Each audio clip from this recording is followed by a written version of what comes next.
Oh, welcome to the Sharpe Way Show. So happy to have you with me this evening. Yes, it is an AMA. It is Friday. Usually I do them Friday or Saturday. Tomorrow, I do not think I'll be able to do a show.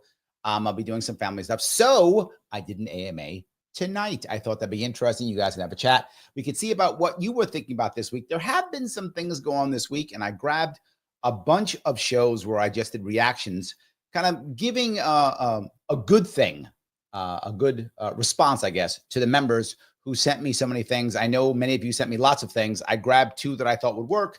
I'll have some more probably for next week. I'll try to do at least one reaction a week. If I can do two, I will. And at least one AMA a week to make sure that I'm connecting directly with the members more than anything else. That is my hope, that I think it should be interesting. But I wanted to start, as I always start. I want to start usually with the idea of what's happening in the week. But today is my 600th show. 600 live shows, 600 Sharpe Way shows. I've done so many other shows, right? So I've done many other shows, probably over 1,000 by now. But when it comes to this live show, a live show where I sit here and chat with you, this is number 600. And some of you may have noticed. You may have noticed what was on the actual thumbnail. Anyone can know what was on the thumbnail? It was charging horsemen.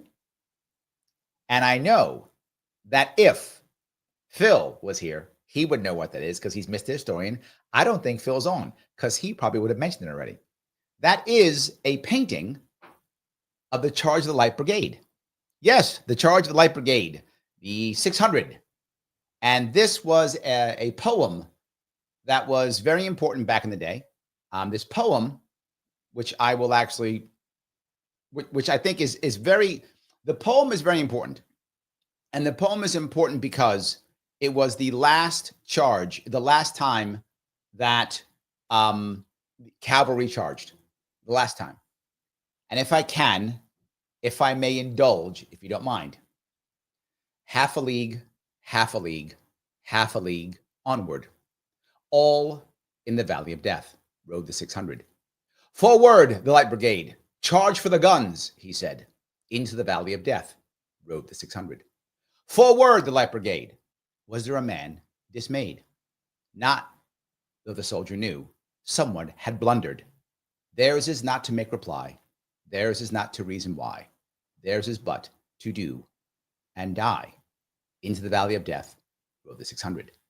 Cannon to the right, cannon to the left of them, cannon in front of them, volleyed and thundered, stormed at with shot and shell. Boldly they rode, and well, into the jaws of death, into the mouth of hell, rode the 600. Flashed all their sabers bare, flashed as they turned in air, sabering the gunners there, charging an army, while all the world wondered.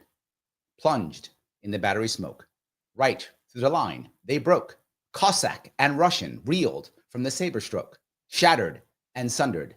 Then they rode back, but not the 600.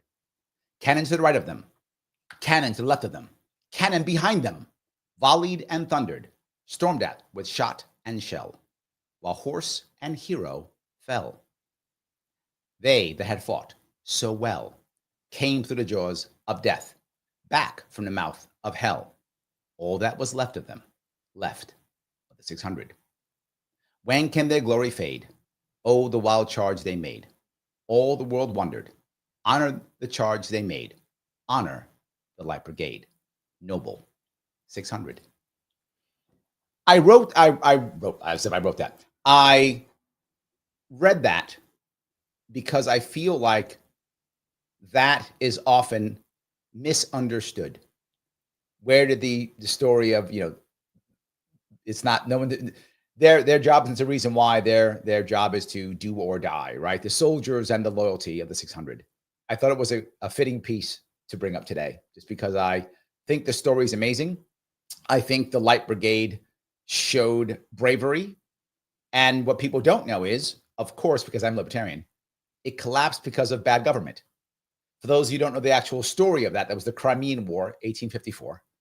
And that charge happened because of blunders in communication. They were not supposed to mount that assault. They literally attacked about 600 cavalrymen, charged a fortified artillery position that was, held by Russians.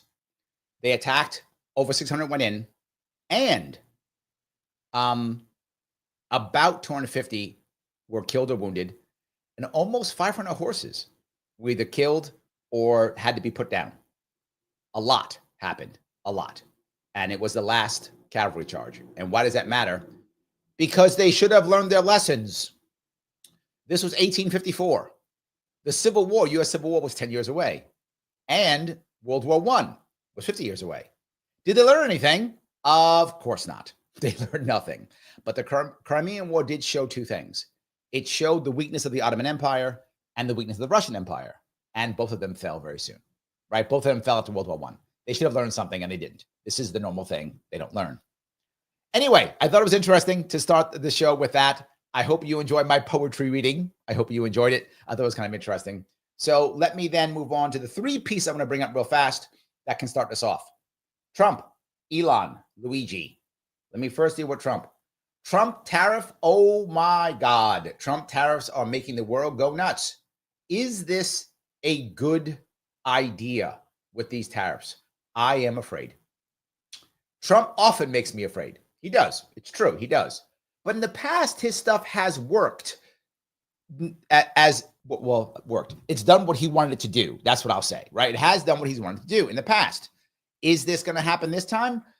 I hope so. There is at least a sign that it's working. Vietnam has already agreed to have a conversation about going full on free trade, zero tariffs across the board. I hope that is a good sign. I don't know if that is, but I want to believe it. So I'm going to believe it because I want to believe it. I hope it's a good sign. I want it to be a good sign. I would love for this to be something that spurs on massive free trade. The bad side is China is trying to strike out and trying to get others to strike out. The EU is trying to figure out ways on whether it should strike out or not. Why do we care about that? We care about that for a couple of reasons. Number one, will this or will this not bring Russia and China closer together? We don't know that yet. I'm hoping no. Second, will this or will this not affect the Ukrainian war? Will this put the Europeans in a spot where they think they need to show up and act like they're the big boys, they're the tough guys, and they're going to fight against America in militarily, I'm not military, in the market, and then militarily support Ukraine no matter what Trump says? Is that going to happen? I don't think we know. This is the biggest problem that this creates actually is not the tariffs. And you might go, well, tariffs are bad. This isn't the biggest problem. The biggest problem is uncertainty. Markets hate uncertainty more than anything else. Businesses hate uncertainty more than anything else. If I know something is going bad and I'm prepared for it, I feel better. I have control. Okay, I know it's not going to work. How do I deal with it? What do I do? Businesses don't want things to go bad, but would rather be sure they're going bad than not know and just be, oh my God, I know what's going to happen. They can't respond. They can't react. The U.S. is starting to look very uncertain. Its policies are looking uncertain. And now some of our allies are feeling like we are unreliable. That is the biggest issue that's happening here. It's not the tariffs themselves. It is the overall environment. I hope that Trump is correct. He is saying that we're going to have a boom this year.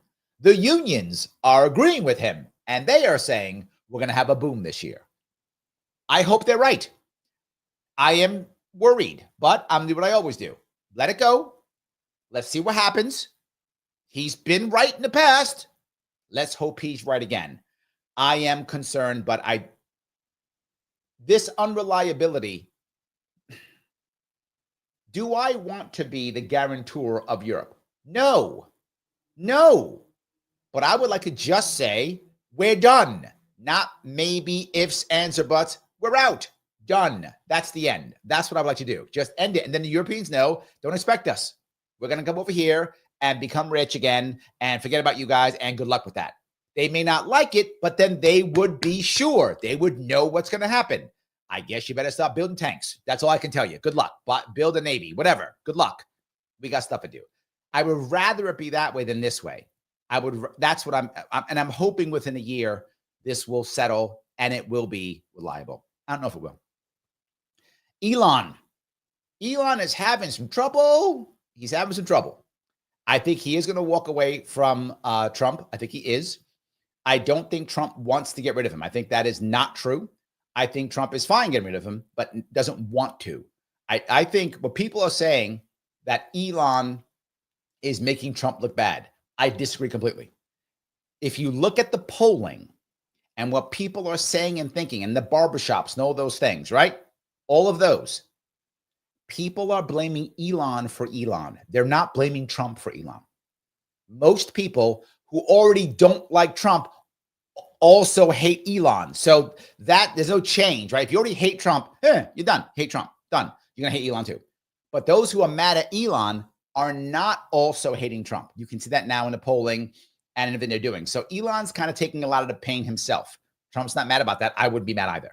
Elon's taking a big hit here. But here is what I believe. Elon Musk isn't about Tesla. And a lot of people think that, well, Tesla and that's the end. No. Basically what Elon Musk is, and it's going to sound crazy, Elon Musk is himself a personal private equity firm. I'm not joking. What? I thought he owns Tesla and SpaceX. Yeah. No. Tesla, he just invests in stuff. He's actually a private equity firm. I mean, not officially. Officially, he's not a private equity firm. In practice, he is a private equity firm. So what is he going to do? If Tesla goes well, awesome. If it doesn't, he'll just reinvest in something else. That's what he'll do. And people will follow him. Because generally speaking, with the exception of his last crash, when Elon invests in something, it makes money. That's a true, whether you like Elon or not, when he invests in stuff, it tends to make money as a stock. Stocks don't make money. So he'll invest in something else. Plus, he'll turn Tesla into like an AI company, or he'll turn SpaceX into I don't know, whatever, some other company, whatever. He'll invest in the new cool thing, so he will be fine. People think they're somehow hurting him. They're not. For the people on the left who believe, we're going to get him, and no, you're not going to get him. I don't mean to be mean. I'm just being forward. He is going to easily bounce back from that because his reputation is still strong. Big heavy hitters still trust him and think he does understand the future, which he does. That's true.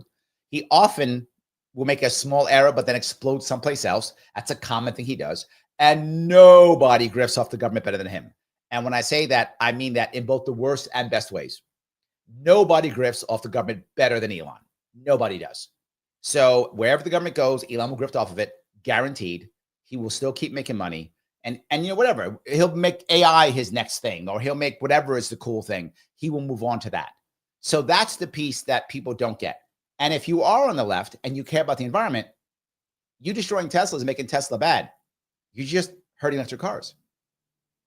The only other option you have for electric cars, realistically, is Chinese cars. BYD has great cars. Now they're basically blocked in United States. You can't really get them because we don't let Chinese products come in. Right now, we're going to tariff the hell out of them so they'll be expensive or whatever. But that's all that's left. So if you want an electric vehicle, you have to buy a Chinese now. Because there's no one else really doing anything. Ford's not really doing anything. I mean, they are, but they're not. It's really Tesla and Chinese companies. So yeah, that's where Elon is. Luigi, the last piece I'll bring up before I go to questions and comments. The way they're treating Luigi is an embarrassment of our justice system. I'm not saying Luigi should not be tried. I'm not saying that at all. Of course he should be tried. And if he's guilty, of course he should be punished. Of course. But they are seeking the death penalty. Why? Well, because he shot this guy in cold blood. Happens literally every day across the country. Somebody is shot in cold blood every day in this country. Why is Luigi got to get the death penalty when New York State does not have death penalty? Everything Luigi did was in New York State. He came to New York State, did the damage in New York State. It allegedly killed the guy in New York State. Why aren't you following New York State law? because we caught him in Pennsylvania. So that is an excuse for the feds to come in and give him the death penalty. Why? Because what he did, he killed the elite. And it's so obvious that's the reason. Allegedly. He allegedly killed. And you might go, Larry, we saw it. I am open to the government lying anytime. So it is possible the government made all this up. I have no idea, but I'm open to that. But my point being, if he had taken out me or you or anybody else you know, he'd be just a regular guy going to a regular court in New York. He'd probably get 15, 20 years, whatever the number is. They charge him with some kind of manslaughter, murder, whatever, and that'd be it. He wouldn't get death penalty. New York State does not have death penalty. Because he killed the elite, now we got to give him death penalty. And what's happening? People are starting to doubt this. There's a chance he might walk. That could happen. He might walk. Now, I doubt it, but it's a chance now. Before, there was no chance he would walk. Now there's a chance. And the reason why there's no chance, it's federal. Federal conviction rates are over 99%. So he's getting convicted. That's how it works. If you go into the federal court system, unless you have 7 figures to spend, I'm not joking. If you don't have 7 figures to spend on your defense, and you don't have consultants like me, because I have beaten the federal government. Yes, I have. If you don't have those type of consultants on your team, and you don't have 7 figures to spend, you're guilty. You're going to jail. That's how it works. Just plead. Don't waste your time. Plead. Don't waste your money. Accept you're going to jail. Try to get the best deal you can in the plea bargain. Get a hardcore lawyer who can fight hard in the plea bargaining deal. Make it happen and walk away. Because if they actually put you on trial, you're done for. That's how that works. Again, unless you have 7 figures and you can hire consultants like me on your team, you're going to jail. So they're trying to get him to go away because he must be a lesson to all of them. You guys want to shoot each other in the street? That's fine. You can do that. We don't care about you guys. We don't care about the poors. You poors can be shot all day. We don't care. All day long. Every day, just get shot. We don't care. You guys are poors. We don't care. Oh, elites? No. Now, again, if he did it, he should be punished to the full extent of whatever law in New York State there should be. 100%. He should be. But they're not doing that. They are trying to make sure that they execute him. And that's wrong. All right, anyway, let me move on forward if I can. I will grab a bunch of your comments and questions and we'll walk down these. So let me grab a couple of these if I can. So Liberty Lady says, episode 600, LFG, yes, let's effing go. I agree. I hope my poetry was good enough for you guys. I've never had a poem live before, but I figured, it's 600. Let's do it. Yes. So Space Jason is over on Rumble. He says, Tesla already has an AI company. Yes. And it'll be just fine, especially when the FSD driverless cabs become ubiquitous. Yes. Driverless cabs coming out. Yes. Yeah. So he's going to be fine, right? Don't get me wrong. Is this a smack for Elon? It is. He did get smacked. It is a smack, but it's only a smack. He will get around this, but it is a smack. I'm sure he's not happy about it because it is a pain in the ass for no reason. But if he is the ideologue that I think he is, if he is that guy who really believes his own, talk, then he's okay with it. Like he will put up with it because he believes that he's going to be the guy who's going to save humanity. And I think he does believe that. I think he believes his own hype. I think he does. And that's why he does what he does. He believes his own hype. So I think he'll do it. So yes. So Vivek says, how can/should Donald Trump govern in a more libertarian way? He should put some libertarians in his cabinet. That would be nice. First step, have some libertarian advisors. That would be the one thing, right? His advisors are all Republicans or MAGA people, 1 or 2. And Laura Loomis showed up and got them fired. Right? Laura was on my show, by the way. I know Laura. She did my show because she knows me. So, and she's way bigger than me. Like Laura's way bigger. You guys often ask if I can get people on the show, right? Laura's way bigger than me. Why would she go on my show? Only because she knows me. Otherwise, she wouldn't do it. So yeah, she has to give my show. So she went in there and she's like cleaning house. And yeah, he should put some libertarians. That's the first thing you should do. Put some actual libertarians. He talked about, having Ron Paul, Rand Paul, whatever. Where'd that go? Nowhere. So yeah, that would be the first thing you should do. Then they would advise him on what libertarians think. If you saw recently, I don't know if you're paying attention, Vivek, even Even Dave Smith has come kind of forward and said, and Dave Smith backed Trump. He voted for him. He said to vote for him. He backed him. He said, if he actually starts a war in Iran, he would apologize for supporting Trump for the rest of his life. He said he admitted he made a mistake and would. So yeah, a lot of libertarians are starting to get worried. It's true. Libertarians are starting to get worried that he's not doing enough. I'm not, and let me explain why. I didn't expect that much, Vivek. I've been saying this for a long time, and I think it's been coming to pass. Trump is transactional, and believe it or not, Trump does actually care about his reputation. He does. Why? Again, as I told you before, he is literally a New York City developer. Reputation's everything. That's how you get stuff done in this city. That's how you do it. That's who he is. So he's transactional. If he's going to try his best to follow the letter of the law of every contract. He will try. If not, he's going to go to a court to get the ruling. That's what he does, right? He tries that. His deal with libertarians is very simple. If you support me, I'll free Ross, and I'll put some kind of libertarian in my cabinet somehow. That's what he said. About 500,000, give or take, libertarians voted for him. So about 500,000 accepted him. More RFK supporters voted for him than libertarians. What did he do? He freed Ross. Day 2. Done. And Angela Mercado has said that RFK Jr. is officially libertarian, which is true. RFK Jr. is officially, he is a lifetime member of the Libertarian Party. That's true. And he's in HHS. So he is done. And Trump was like, I'm done. I'm not surprised. Do I wish he'd be libertarian? Yes, I do. I want him to be more libertarian. But I'm not as angry because I didn't expect it. I expected him to do 2 things because that's what he said. And that's what he did. Now he's like, thanks, guys. I'm done. He went to the Maha people. And the Maha people said, we want Kennedy in your camp, in HHS. He went, okay. About 3 or 4 million Maha people voted for him. RFK Jr. people voted for him. And he went, okay. And he put RFK in HHS. Thanks, guys. I'm done. He did his deal. I don't expect anything else from him. I hope from him, Vivek. I hope. I don't expect it. That's why I'm not mad. I knew he was transactional. He did it. He said it. He did it. Next. That's where he is. I'm just being forward, right? I'm just being forward. So, yeah. Dave said to Vivek, Trump should govern a more libertarian way, but he won't. I'm kind of with you, Dave. I'm kind of with you. Again, I'm just not surprised. That's all. I'm just not surprised. Umir says, live for government. Thank you. I appreciate that. Thank you. Yes. Kay John says, I can think of 600 reasons why this will be great. Aw, that's sweet. Thank you. Absolutely. Yes. Dave goes on to say, I'm thinking about the stock market entering a bear market thanks to Trump's tariffs. Yeah, I think it's true.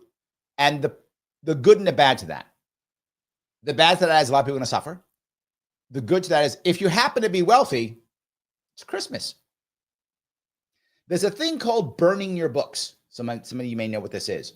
Burning your books is what financial advisors do. It's done so often. There's a name for it. Mike used to be a stockbroker. He might know if Mike Bosling is watching. So he might know this term. What burning your books is, when you are a heavy hitter financial advisor, generally speaking, the 80-20 rule exists, meaning 80% of the assets you have under management come from 20% of your clients. Sometimes 10%, but about 20%. 80, and the rest, 20% come from 80%. So what do? When you know stuff's going to collapse, you tell your 20% first. Yes, you tell them first. Why? They start getting out. You start making them liquid, right? They start getting out now before it collapses. They get out early. You don't tell the rest of you guys. You only tell your top 20%. You don't tell 80%. You just tell 20% first. They start getting out. They start getting liquid, right? They start selling assets, getting liquid, blah, blah. They start doing that kind of getting liquid to the best of their ability, right? Then, the asset prices fall. As they start falling, you then tell your 80%, hey, stuff's falling. You want to get out now or you want to stay in? They all get scared. You advise them to get out. The 80% all get out. When they get out, all the prices come down. Prices come down on stocks. Prices come down on assets. Prices come down on housing, everything. Well, now, who's liquid? Well, your wealthy people are. They all love you. What do? You get them back in, buying above the assets again. And the 80% got screwed. They got burned. So you burned your books. You kept the top 20%, now became bigger. And then you go out and get some small guys here or there to come back to refill your 80%, but you just made your 20% even happier. and they keep saying to you. And that's what happens in this kind of market. So, Dave, if you happen to be a 20%er, you're good. If you're 80%er, I'm sorry. If you're an 80%er, here's what I would do. Do not listen to your financial advisor right now. Don't listen to him. That's my advice to you. Is that financial advice? No, that's life advice. That's life advice. Because if you're not the 20%, you're getting burned. That's how that works. Anyway, just interesting concept. James says, no third term. If Trump gets a third term, he'll be the next FDR. Ask the Japanese how that turned out for them. It sounds like people, and maybe Trump himself, wants to be the next FDR so bad. I agree with you on this one, right? And I'll be very forward. If Trump's gamble fails, there is no chance of a third term. He will be booed out, and it will actually wreck the Republican Party, right? He will actually be booed out of the Republican Party if it completely fails. Now, again, I'm not saying it will. But here's the opposite, James. If what he says actually does work, he says, I'm just saying what he says. He says U.S. is going to boom this year. He's about 2 years before you see massive change, what he's saying. But this year, he's saying it's going to boom this year, and you're going to see the results in 2 years. That's what he's saying. Okay. The unions are saying you're going to see the results in 1 year. That's what they're saying. Okay. If that's true, if he brings in this time of free trade, if he actually makes the U.S. boom, he will go down as one of the greatest presidents of the 21st century, guaranteed. Guaranteed. That's 100 guaranteed. He is gambling. I think you're right. I think he wants a Nobel Peace Prize, and I think he wants to be the next FDR. I agree with you. I think he wants both of them. He's gambling to get both. He is. He is gambling to get both.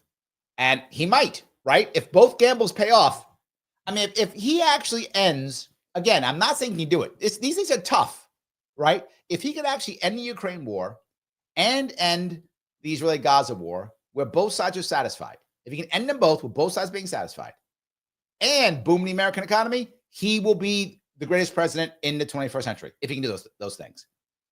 And he has taken them on. I'm not sure if I were president, I would take all those on. I'm just being very forward with you, James. He has taken all of that on. That is a massive gamble. But again, huge payoff if he wins. I mean, imagine if those of you don't like him, right? I know a lot of you don't like him. I get it. What if he's actually right? And the U.S. economy booms in 2 years. I don't know how, but okay, let's say. And he ends those two wars this year. Be amazing if he does. So I think you're right. I think he does want it. And people will get upset because they think his motivation is not a glory, is not a wonderful altruistic motivation. You're totally right. He's not altruistic. This is selfish. But I don't care. Right? I'm going to give you both things can be true. I'm sure it's selfish. And I don't care. If he can do those both things, give him the awards. Fine, take it. I don't mind.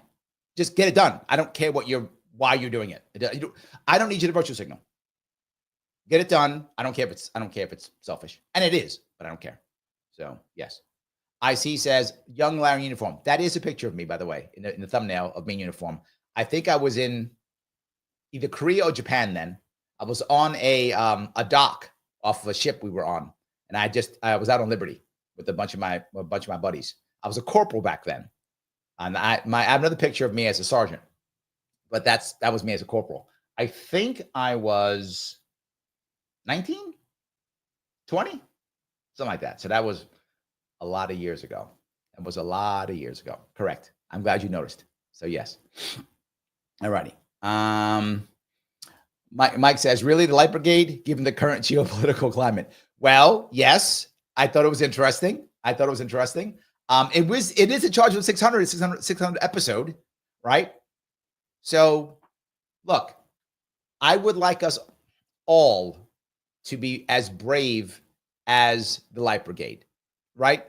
As brave as to charge into the valley of death, which is what they did, right? And when they came out, they literally, I mean, it was a loss, obviously. I mean, you lose 2/3 of your horses, 1/3 of your soldiers.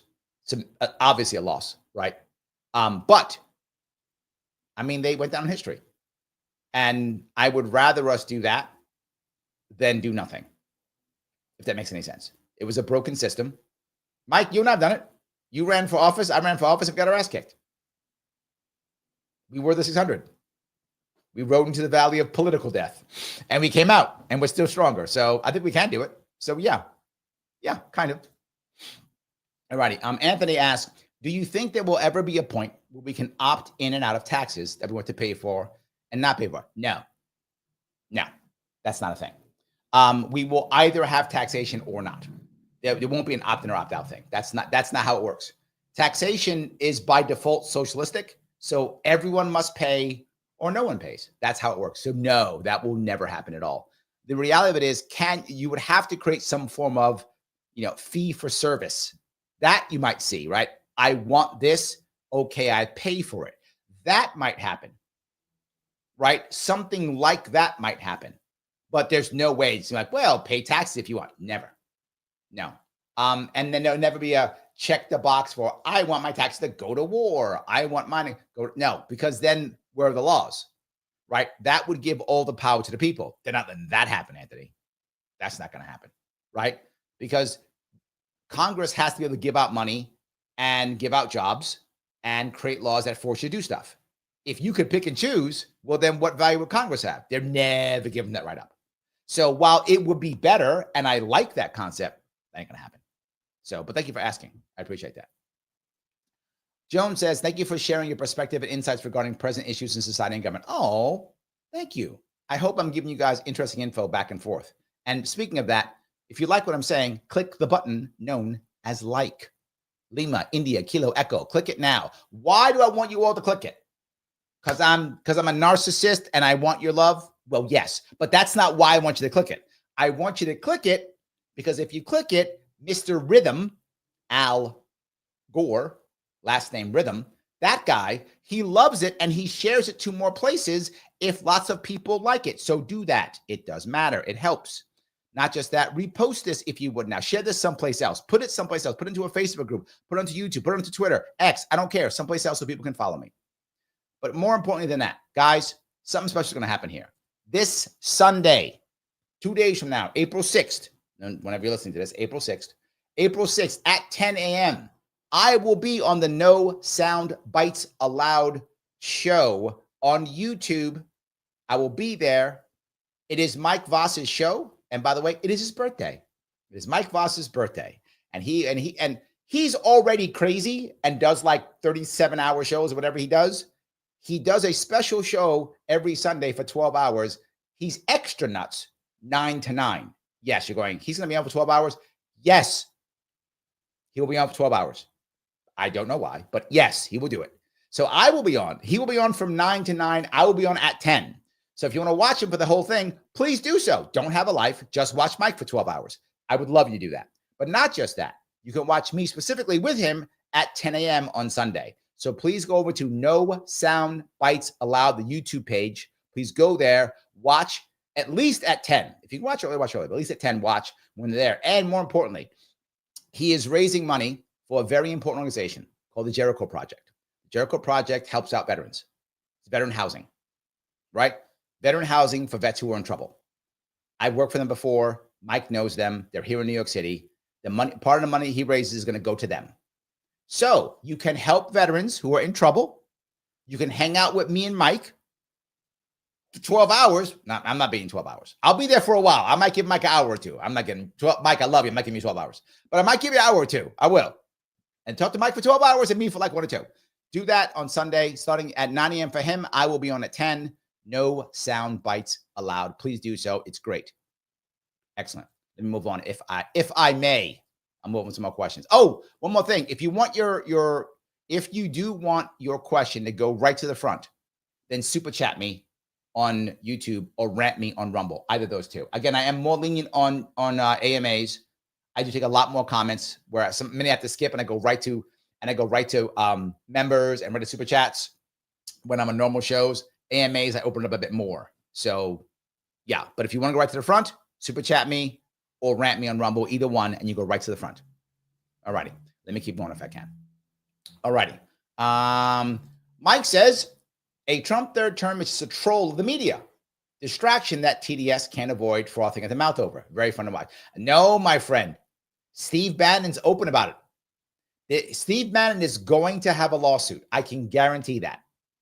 I'm not sure what it's about. As I talked before, there's two different ways of suing to see if the Supreme Court will allow it. So he could do it. He could do it. He could actually try to get the amendment repealed. He could do it. Look, Bannon is a machine.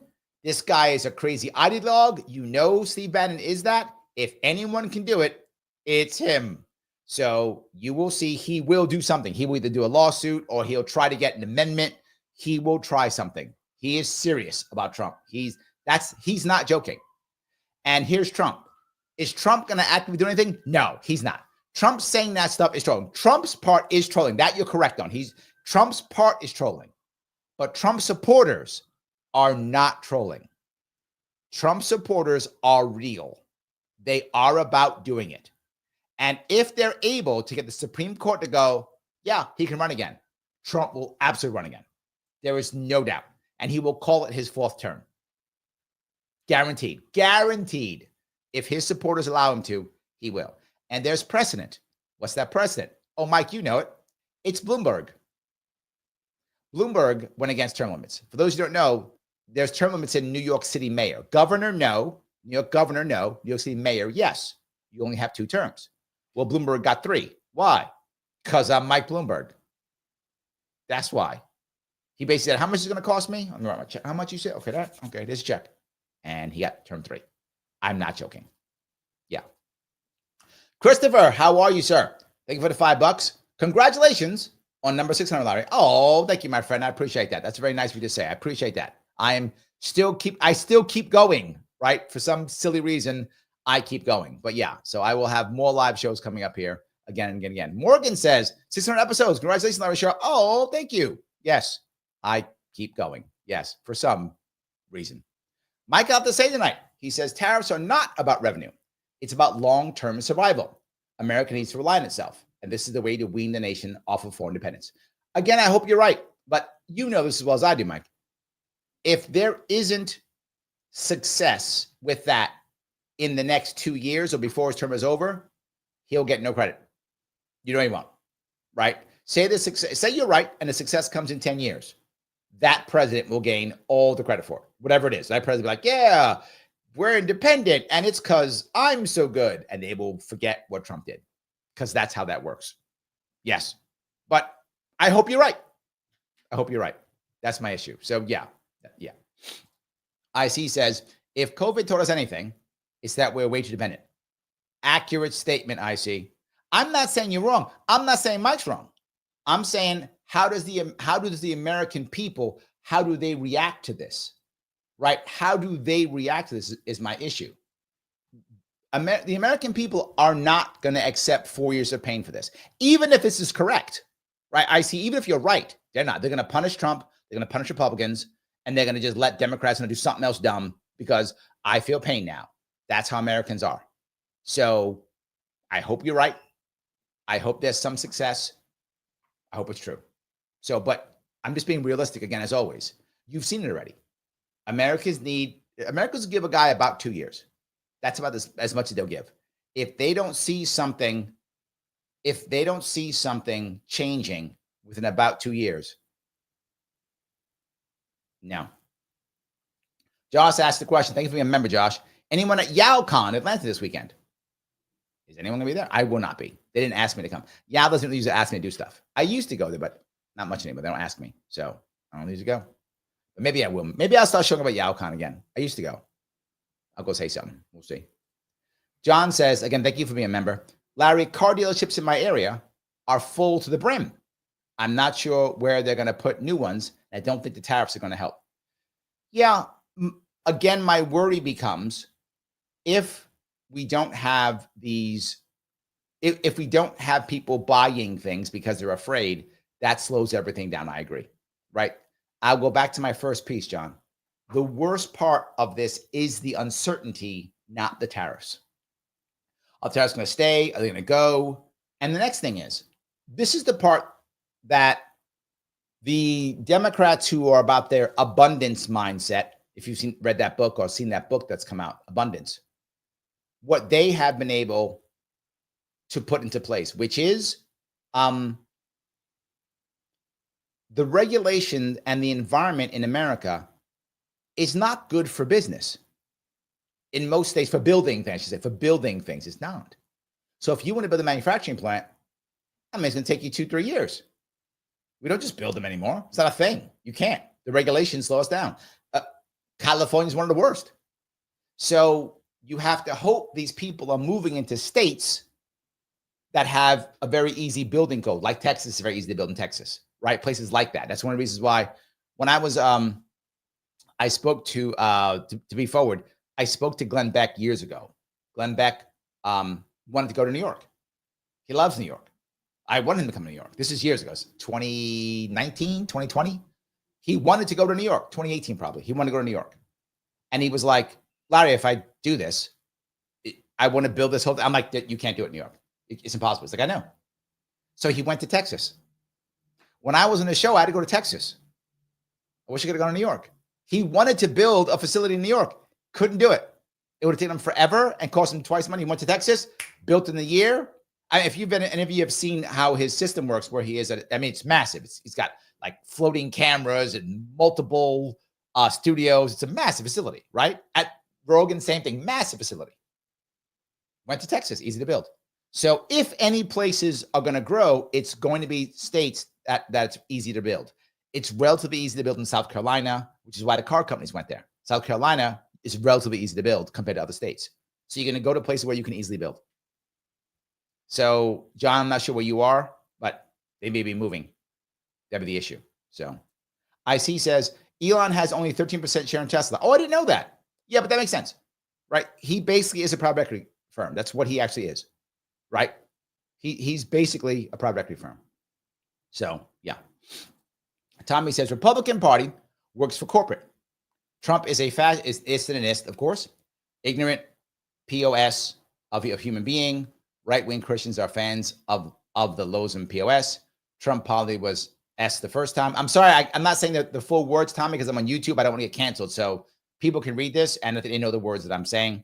Fox News makes morons of Christians. Trump, a con that will keep on grifting this country. Grift, I think, his fans, grift investors, grift students, and sell free Bibles for $100 to Christians. I can see where your head is, Tommy. I understand.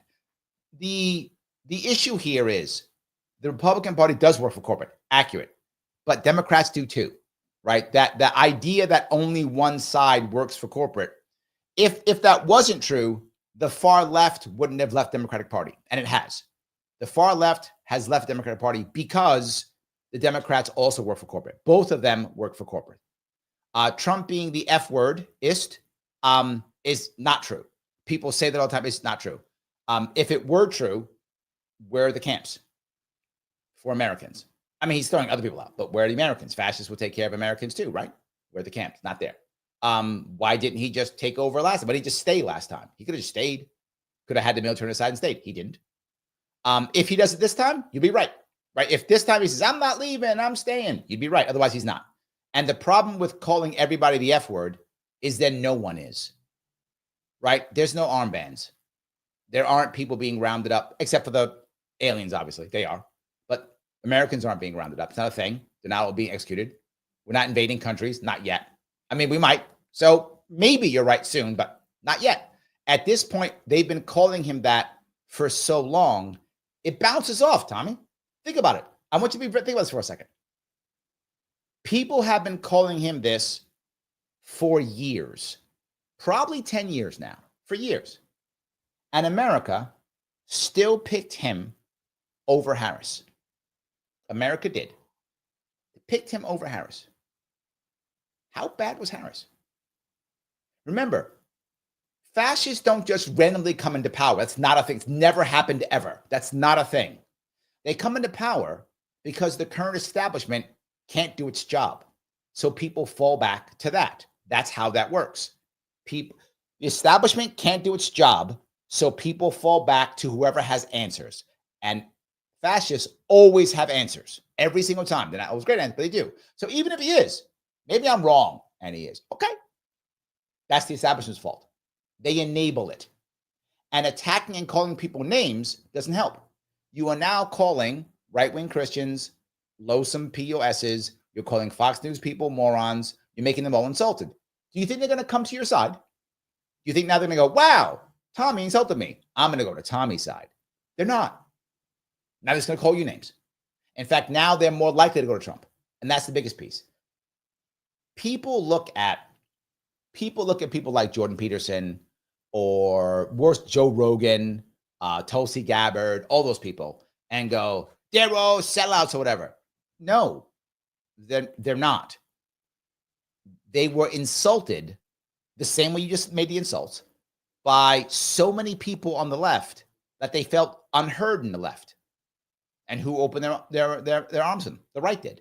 So they went to the right. And when they didn't make everything the way the left wanted, they were insulted and attacked. So they went to the right because they were heard. I know I felt it when I ran for governor.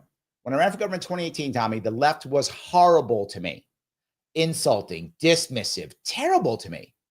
It made my whole campaign move to the right. And I didn't mean to do it. I wasn't like trying to do it. If anyone was part of my campaign, then you know, I wasn't trying to go right. It wasn't what I was trying to do. But I wound up going that way. Why? Because only the right would listen to me. Then they get mad at me. So Glenn Beck would have me on a show once or twice. I know Glenn Beck, so that's why they let me on a show. I went on the show twice. And now the left hated me more. Well, I asked to be on your shows and you wouldn't put me. You ignored me. You treated me like a garbage. You called me names like you're calling people names now. They called me names. They called me all horrible things. The left was terrible to me. So they wouldn't put me on their shows. So I had two choices. Shut up and go away, which is what they wanted to do, or go to the right because the right would listen to me.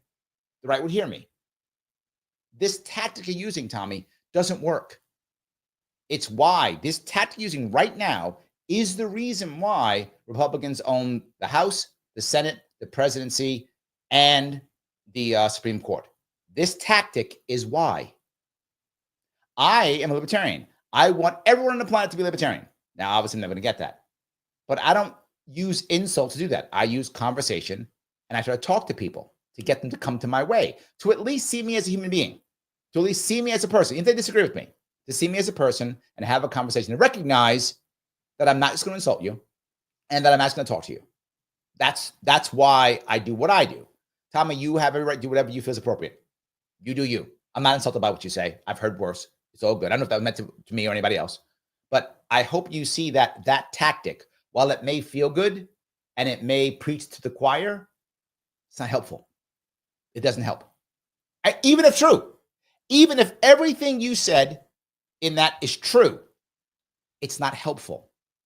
It's not going to get people to go, oh my God, he was right. It's not going to work. So anyway, thank you for being here and giving me a comment. Pete, coming in on time. 36 trillion, 214 billion, 426 million, $211,363.76, the national debt. And he posted that about half hour ago. So it's more expensive than ever. Thank you, Pete. Michael says, Luigi will have no trouble raising 7 figures. Correct. Pete goes on to say, Republicans are on the verge of passing what could be the biggest spending bill in history. What? That's impossible, Pete.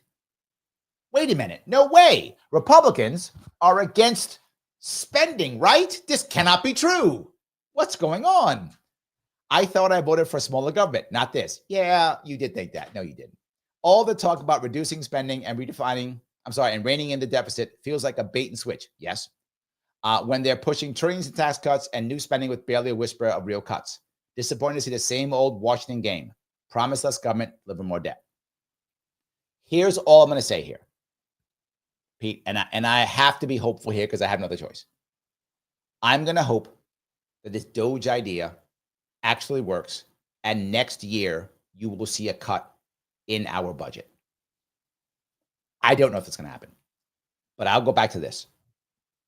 If, and this is a big if next year's budget has $500 billion cut or more, I will say Doge is successful, if that's true. Initially, if you remember, Elon said he was going to cut the budget by $2 trillion. And I openly said, that's impossible, never going to happen. That's a fantasy. I said it right immediately, never going to happen. I said, I'd be happy to $1 trillion, right? I cut it in half. Then he later realized, he's like, okay, this never going to happen. He then said $1 trillion. If you remember, he changed his mind. Smart move. You were never going to get $2 trillion out of our budget. That was never going to happen, right? That was a fantasy. He said $1 trillion. I think that's a fantasy too. So I then cut that in half. And I said $500 billion. And if he actually does $500 billion, if that happens, Pete, success. I'm in. When Milei came in Argentina, if you remember, I said I'm going to give him a year. And I didn't really talk much about him. I waited a year. And then I said what happened in a year. And I've said it before, and I'll stand by it. Overall success. Overall, there were some pain and some problems. But overall, Milei has been a success. If you don't think so, you're not paying attention. That's why you don't hear the left yell at Milei anymore. Remember they were talking about how evil he was? The left was how horrible he is. Now they're talking about him much more because they know he's successful, right? That's true. I'm hoping Elon and Trump will be successful. I'm giving them a year. I said I was. I'm giving them a year. Next year, I'll start saying yes or no. If he's ended these wars, if there's $500 billion in reduction in the budget, then I'll say they're successful. I will. 100%. I will. So anyway, Missy shows a Laura Loomer piece. There's her. She's there. Laura Loomer does love Trump. That's not an act. To be very forward, that is not an act. Laura does love Trump. Like, she thinks he's a great guy. She thinks he's wonderful. She is insanely loyal to him. So yes, that is not an act. If you think she's acting, you don't know her. She does really. She thinks Trump is great. She loves him. Just saying that. Yes. Dave says, I thought RFK Jr. and Angela Mercado were in the Trump administration. RFK Jr. is, and officially, Dave, he is a libertarian. So officially, he has fulfilled his promise. Yes. I don't think Angela is yet. I don't think she is. But maybe she will be, but I don't think she is right now. So yes. Anyway, Dave goes on to say, I expected Trump to screw up Doge. He didn't disappoint. I don't know yet. As I just said, I don't know yet. That's all I'm saying. Yes. Josh says, Larry Sharpe for president. Oh, thank you, my friend. I appreciate that. Yes. Phil says, what do you think about this being a bubble pop? 50% of growth from the S&P 500 was from stocks. There absolutely is a bubble. It's true. And I think it's going to pop this year. But it was going to pop years ago. The problem is we just kept throwing a bunch of money at the problem. We just kept throwing cash at it from the government. It should have popped a long time ago. It's got to pop eventually. But my hope is it bounces, is my hope. We'll see what happens, Phil. But I think there's an everything bubble. And it's in real estate again. We've learned nothing, right? The charge of the 600, we've learned nothing. The banks are just as powerful as they always have been, and they'll require a bailout again. And we will bail them out again. And be very clear, we will bail them out again. 100% we will. Of course we will. Because the world will end if we don't bail the bankers out. We will bail them out. So Dave, it says I'm a 20%er and I'm an 80%er. I'm not sure which one you are. You might get burned. You might get burned, brother. Just be worried. You might get burned. So yeah, let me keep going down here if I could. Guys, if you haven't already followed me on Sharpe Way and Facebook and X and Rumble, please do so. Follow me in all of those. It does matter. Every little follow also matters. I'm asking a lot of you guys because the more you guys jump on board, the more this moves, right? And that's what I want. It does move. Please do that. This is an AMA, so I'm taking all the questions I possibly can. I appreciate you guys being here. I know you like the AMAs. That's why I do them every week. And I try to give you the best inside baseball I can possibly give you so you understand how things actually work with the people that I do know and that I don't know. I don't know everybody, but the people that I know, I tell you. People I don't know, I tell you too, whatever it is. So yes.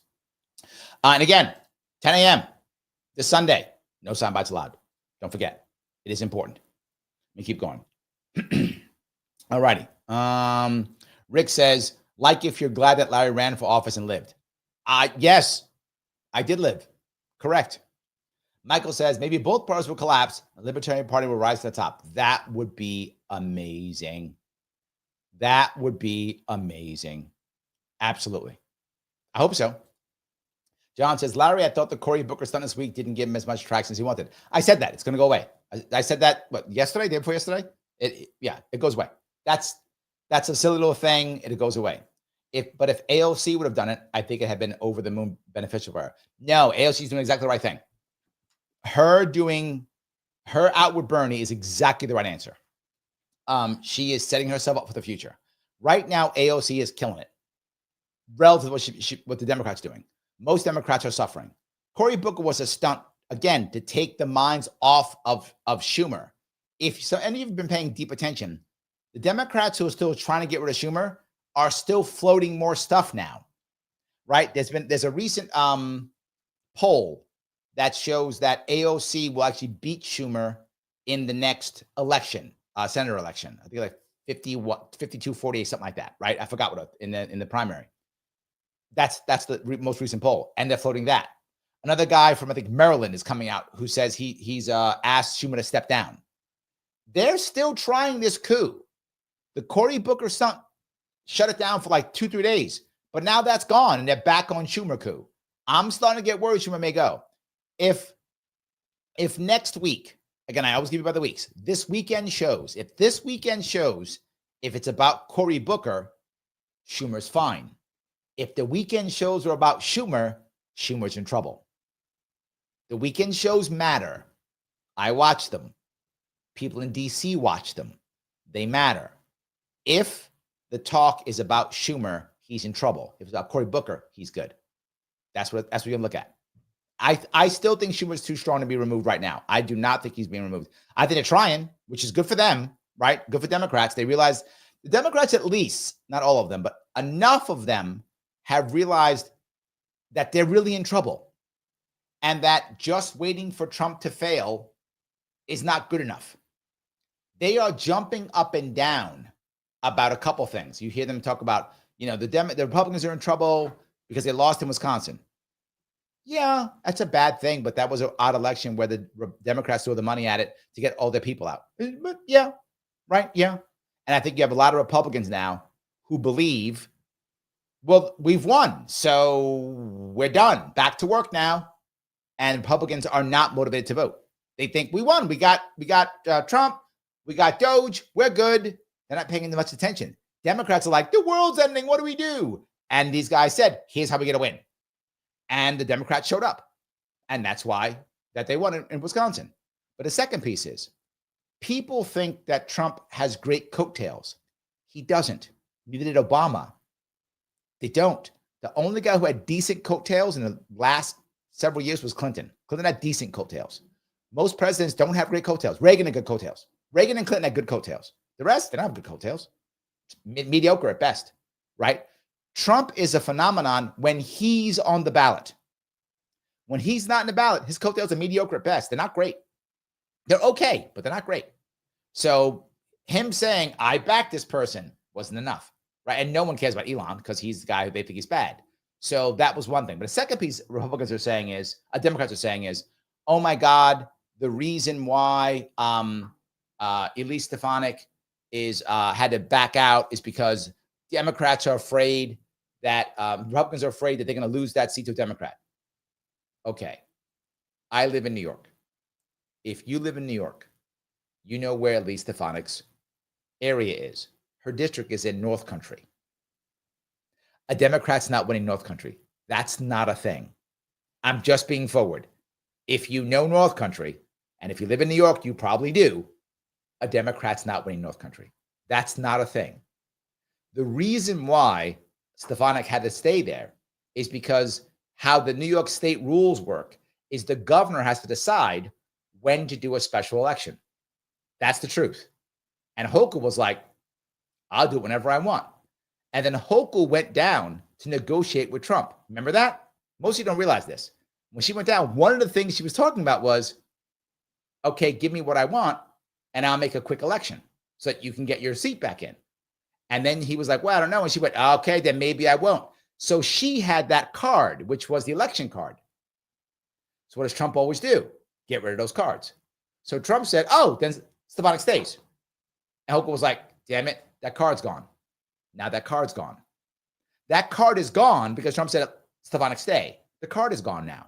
Now, no one's thinking about this. I saw that immediately, right? That's the card. That's why he did that. He's like, oh, okay, card's gone. So now Hochul has no cards to play.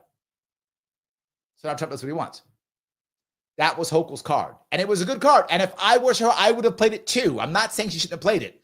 That's the cards you got. You play the cards you got. She should have played that card, 100%. But she probably did it in a way that wasn't, she did it in a way that was insulting to him. She probably threatened.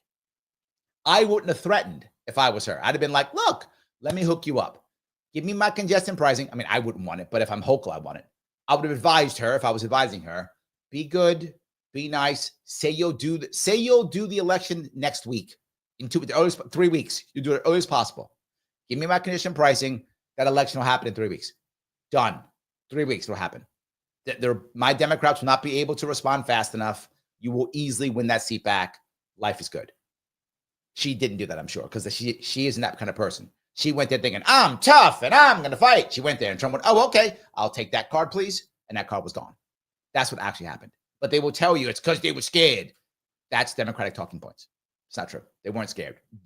If you know North Country, if any of you are from that area, I know, Phil, you're not exactly, but you know the area. Mike, you know the area. You know Democrats not winning it. That's not a thing. So anyway, I've yapped away. AOC is doing the right thing. She's doing a savvy thing for herself. Cory Booker was trying to get Schumer out of the news cycle. I told you guys that yesterday. And it worked for a couple of days. The coups try to push forward still. I got to give it to them. They're not stopping. I thought they would have already given up. They're not stopping. So maybe. Ed Bid, is that right? Ed Bid says, if Trump fails, we all pay the price, so I hope he succeeds. Me too. I'm with you. I want Trump to be right. I'm not saying he is, but I want him to be. I agree.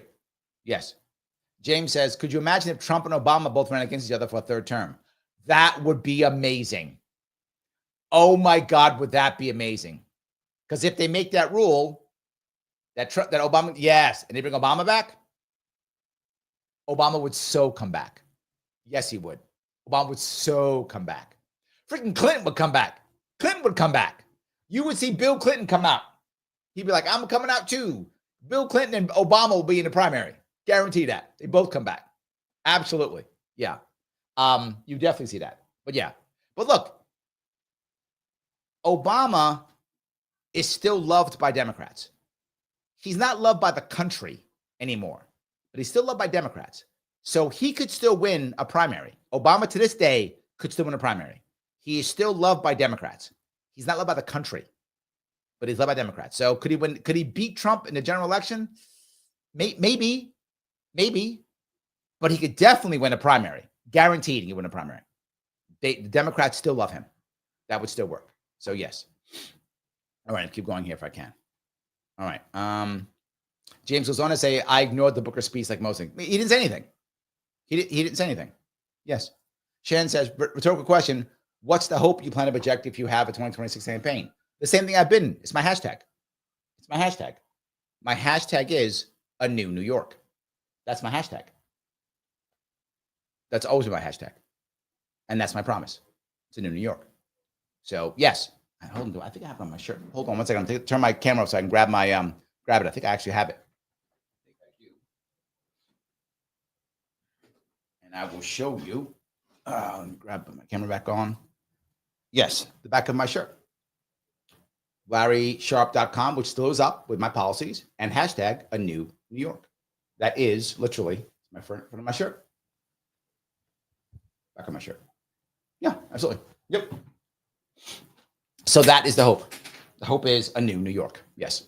So Andrew says, happy birthday, Mike. Yes. Mike, happy birthday. Absolutely. 100%. Anthony says, I think we should at least be able to opt out of Social Security or Medicare. That'd be my version of utopia. Never going to happen. Not a thing. I wish it would, right? But no, not going to happen. Yeah, that'd be great. Let's see here. Let me grab a couple more of these. Liberty says, a little inside baseball. I'm happy the new chair took back the honorary LP membership of Trump issued by MAGA the Kingmaker. Yes, I don't like the honorary LP membership for Trump. I agree. That was not, I'm very glad that's over. Trump will do some libertarian things if it is part of a deal. He will. He's not against libertarian things. He will do it if it makes sense for him. Of course he will. He showed he will. He will do that. But he's not libertarian, right? He's not a libertarian. But would he do something that's libertarian? Sure. He has. And would do again. I'm sure he would. But he's not. That doesn't make him a libertarian, right? Because he has some libertarian feelings and or will do some libertarian things because of a deal doesn't make him libertarian. But to be forward, it's, Dave Smith said it. He said that you still get more, libertarians get more out of Trump than out of Harris. That's accurate.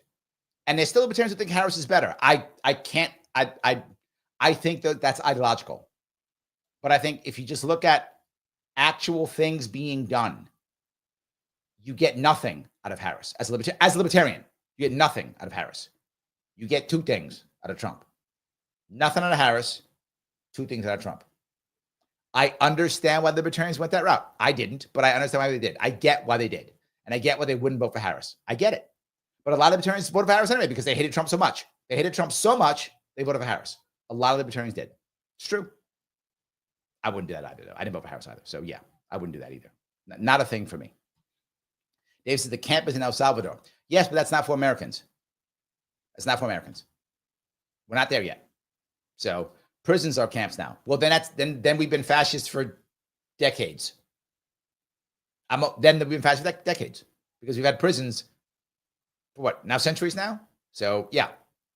Josh says both parties work for corporate. True. Absolutely.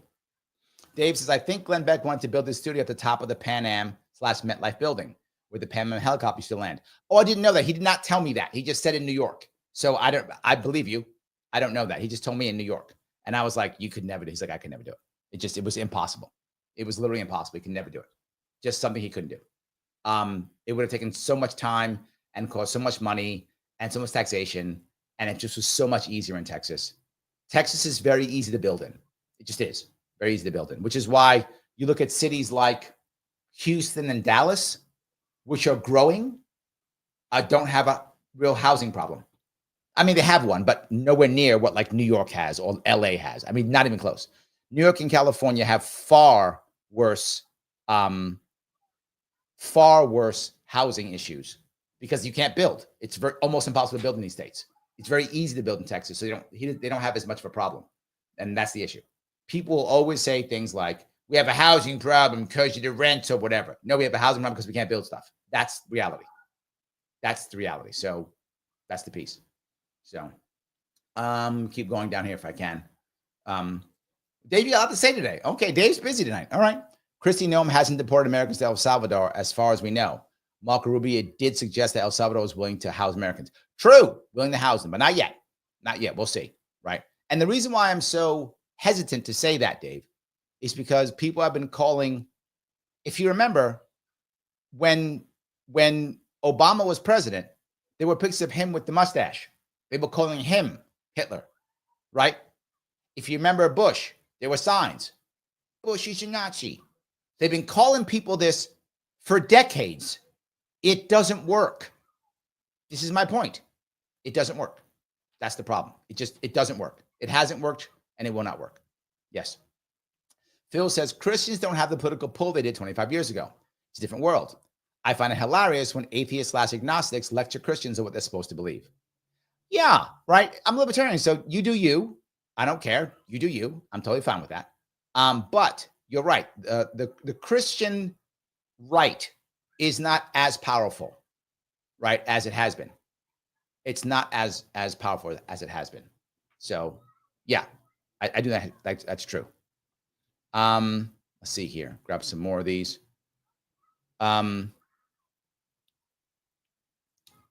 it says, wouldn't it be wonderful if Pete posted the debt going down? You know what? I hope next year he can. I really do. I really hope he can. So yes. Shan says, Tommy is the reason so many people don't even listen to people on the other side. True. Yes. Right. When Tommy insults, people don't listen. They just don't listen. They go, okay, I can't talk to him. They don't listen. So now the feeling they get, which is incorrect, because I had people on the left come on my show. You see them, right? The last time you saw a hardcore left on my show was Dan from the internet. He came over. He has a lot of views I disagree with, right? Dan openly said, I think if you do fascist stuff, you should be punished. You should either be in jail or get fined. He said it. That's his thought process. I didn't insult him. I said, I can't buy that. I disagree with that completely. I'm not that. That's not who I am. But we had a 2-hour conversation, right? You see me have it with people from the left. I don't insult them. We have a conversation. I don't insult them after they leave, right? I don't do that. You watched his chat, though. His chat was ripping me to shreds. His chat was insulting me left and right. His chat was doing what Tommy did. That's why most people on the right won't go on those shows. They won't go because they don't want to just be insulted. If you remember, Peace Logic said he went on one of the shows once, and he was like, he was shocked on how negative the chat was. I'm like, I'm not. Every time I go on the left side of shows, I get roasted by the chat. The right doesn't. The right will get mad at me, but they'll actually talk about issues. The left will just dismiss me. And before I open my mouth, like I'll say hi, and they'll introduce me as a libertarian, and then just boom, boom, insult, the entire chat. Nothing but insults. Yes. And they haven't heard me say anything. I mean, maybe I am a jerk. Maybe I'm stupid. Maybe I got the wrong answers. You could hear me first. And to be forward, again, I'm talking about Dave Smith today for some reason. I don't used to talk about Dave Smith at all, but today I am. Dave Smith said this at the LP convention last year when people came to talk and the libertarians just booed. And he said, you couldn't even listen to what he had to say first. You just started booing him. You couldn't have said what was good and what wasn't bad, booed at the bad stuff and said yay for the good stuff. And he was kind of right. I should agree with the things that I agree with and disagree with the ones I disagree with. So what I should be doing. So yes, listening is important. So yes. The VA lady over on Rumble says, Larry, can you please mention specifically about your Rumble page at Larry Sharpe? We're really trying to grow the channel, especially since the new lineup is messing with viewers during the live stream. This is true. Rumble has a system of lineup of people who they support. And it's one of them is not me, damn them. What was wrong with you, Rumble people? It should be me. And it isn't. That's a problem. So what are we going to do? Well, we have to fix that. How do we fix that? By you guys going over to Rumble and following me on Rumble. If you have a Rumble account, you have to go follow me on Rumble. If you follow me on Rumble, I'll get past 400 or 500 followers on Rumble, and they'll have to stop paying attention to me because then I'd start becoming a serious player. Well, I'm going to call myself that. Not sure if I am or not. Speaking of Rumble, you know who else is on Rumble? Mike Voss is on Rumble too. No sound bites allowed. You can watch him on Rumble if you want to, or on YouTube, either one. Doesn't matter who's on both of them. 10 a.m. on Sunday. I will be there. He'll be on because he's insane. He will be on from 9 to 9 for 12 hours. I'm not joking. He will be on for 12 hours. Yes, he will. He does a show that's like 5 hours long, like every other week, 6 hours long, whatever. Insane. He's gone like 7 hours. Yes, I said he is insane. He's still my brother and I love him, but he's a crazy brother that I love. And he will be on for 12 hours from 9 a.m. to 9 p.m. I will be on at 10 p.m. 10 p.m. I will be on at 10 a.m. So if you want to watch him, you got a 12-hour window. Enjoy. If you want to watch me and him, you got to come on at 10. So come on at 10. No sound bots allowed this Sunday, 10 a.m. I'll be on for at least an hour, maybe longer. Depends how long he can keep me. We'll see. If he yells at me a lot, I might want to yell back. It might stay up like 2 hours. Possible. Depends. We'll see. But either way, I'll be on for at least an hour. We'll see what happens. So please check us out there. He'll be on Rumble and YouTube, whichever you prefer. He's raising money for a very good cause. It's Jericho Project here in New York City. They support veterans who are in trouble with housing.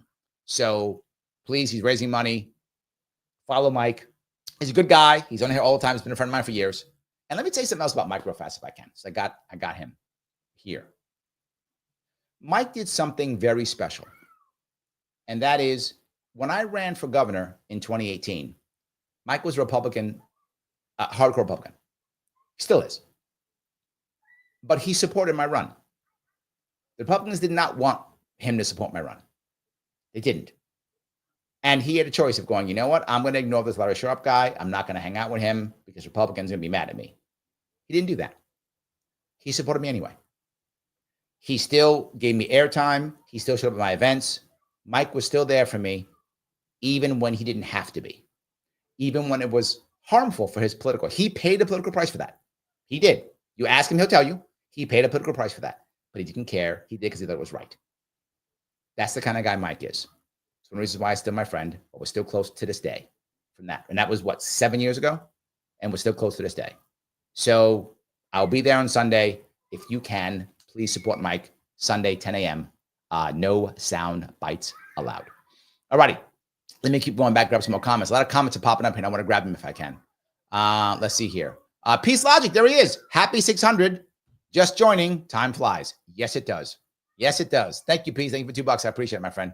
I'm very happy that you're here and on board. So, yes. Hirsch for real says, it's sad that the two most popular Democrats aren't even Democrats. They're Marxist socialists.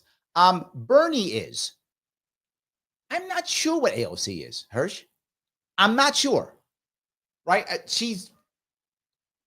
I'm not sure if she really is some type of sellout. Does she not know yet? Has she not? I mean, to be forward, she's only 35 or whatever she is. She's young, right? I'm not sure if she is or not. I would like her to make a decision, but yes. Mike says, thank you for mentioning my birthday live stream. Was walking the dog and just heard you mention it. I appreciate the support. Of course, brother. Of course. Yes, I just talked more about you. Yes, I was. Absolutely. Cage John, thank you for the $5. Larry, what/were is your happy place, activity, etc. that gives you the balance in your life and keeps you level-headed? Happy number 600. I have struggled with that recently, to be forward to you, Cage John. I have struggled with that recently. These last couple of months have been very difficult for me on a personal note. My team knows. It's very difficult for me on a personal note. So it's been harder for me to do this kind of work. It's been difficult for me to do so. And it does put me sometimes in a bad headspace because I have to do so many things. The hardest thing for me is what I do for a living is so varied, right? If you have a standardized job, a 9-to-5 job, most people do similar things throughout the day and or throughout the week. Something similar. You're in a similar world, similar idea, whatever. Most people do.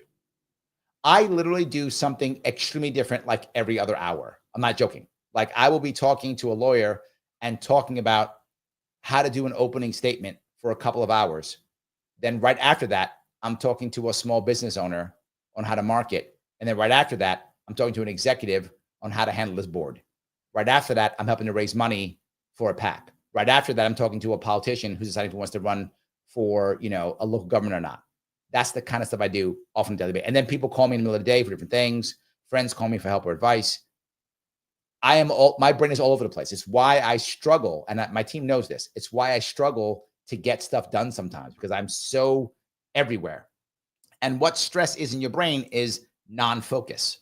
You got to focus yourself.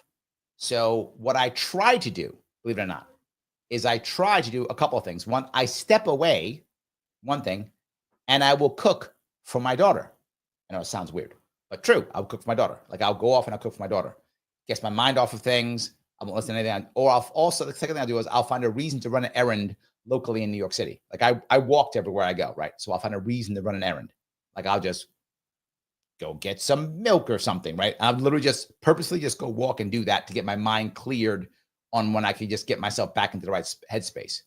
If I don't do that well, I can't go to sleep at night because my mind is still going constantly. And then if I wake up early in the morning, I stay up because I have things I have to do. So I want to jump on things. I'm always behind. I'm always behind all the time, which I'm not mad about anymore. I've accepted that I'm always behind, no matter what. I'm always behind, guaranteed. I'm never going to be up to speed. I'm never going to be up to speed ever. So I've accepted that the rest of my life. Never going to happen. That I've accepted. So I think getting away from it is helpful for me for short periods of time. That's one thing I do. And the other thing is I really like learning. Learning is something I seriously enjoy. So I will take time out and just sit on my couch and watch an educational video or something like that, or hang out with my daughter and watch an educational video, or sit on my computer, watch an educational video. That's a common thing I do. I know so many things. I like to do that. My happy place is sitting back and watching a video on the economics of Japan. I'm not joking. That's like a thing that I do. And I will enjoy that very much, which is why you guys often ask me, how do you know so much about this or that? Because I spend hours every day listening to stuff, figuring stuff, asking people. I'll get on the phone.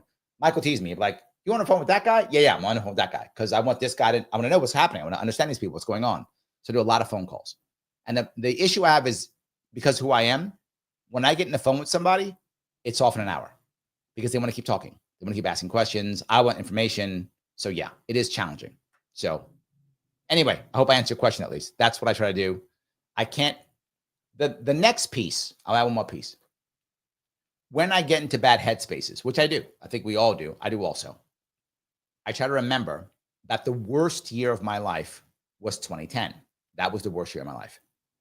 And I have a saying that I tell myself, which is, at least it's not 2010. And the at least it's not 2010 makes me go, okay, it isn't that bad. Because I thought 2010 was the end of the world. I believe that. 2010 was the year I contemplated suicide. That is how bad 2010 was for me. It was a terrible year for me.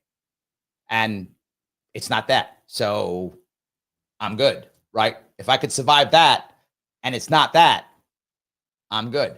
The next thing I do, and you're getting me thinking a lot of the stuff that I do, is I fast, which makes people think I'm crazy, but that's I fast. I just did a 2-day fast. Like I didn't eat for 2 days. So I'll eat breakfast one day and then I won't eat breakfast for 2 days. Then I'll eat 2 days later. And all I have is water and black coffee for 2 days. What does that do? That makes me feel like I am, and I learned that, by the way, in 2010. When I control my diet, it gives me control of something. And when I begin to get control of something, it helps me to get control of other things. So I think all those three things. Was that helpful? I don't know if it was, but it's true either way. If it's not helpful, it's still true. So I try to give you the real answers. Phil, thank you for $2. Happy 600. Have you been used? I think you mean, have I used AI for real work? All the time. I use AI every day. Every day. I use it to create artwork. I use it to create, written work. I use it for research. I use AI every day. I've been pushing my daughters both in using AI too. And one of them's in school. She's like, well, Dad, if I start using AI, they won't count it. I said, then they're stupid. The world's going to AI. If your school isn't using AI, then your school's stupid. Ignore your school. Use AI. I don't care. Use it. Just because they're dumb and schools don't get that that's the future, that's stupid. You should be using AI. AI, I use it every single day, all the time. It is the future. It's not going away. We use it. Yeah, the team uses it too. Every day. I use AI every single day without question, all the time. It is the answer for research. It's the answer for writing. For anyone who writes, you know that editing is easier than creation, right? Editing is always easier. Use AI to put the draft up and then edit it. And you get written stuff done half the time because you're not creating anymore. You're now just editing. A whole lot easier. I mean, a whole lot easier. And then once you edit, AI can proofread. I don't require proofread anymore. Put into AI, proofread. Done. There's my editing. I edit, it proofreads. Done and done. Your writing can be done so much faster, right? Artwork can be done 5 seconds. Done. Artwork can be done. So yeah, I use it constantly. It's the answer. If you have kids in school and the teacher's going, don't use AI, your teachers are just stupid. They're just backward because they're teachers and they're just backward. Terrible. Your kid should be training AI. Your kid should be using AI every single day. Within 2 years, AI will be the norm in every business. Guaranteed within 2 years. Maybe within a year. For sure within 2 years. It is the norm. And AI-controlled robots will be in factories this year. By the end of this year, AI-controlled robots will be in factories. Within 5 years, they'll be in homes. I'm not joking. You will have your personal robot in your home for, I don't know, 20 grand. You'll buy like a car, right? You'll buy it on time. It'll be like 20, 30 grand, whatever cars cost. It'll be like that. This will be. And people will be buying them and putting them on time, paying $400 a month or whatever the mortgages on your robot will be in your house. So yes, AI is everything. They should use it. Should be used. Yes, every day. Hope that answers your question. So yes.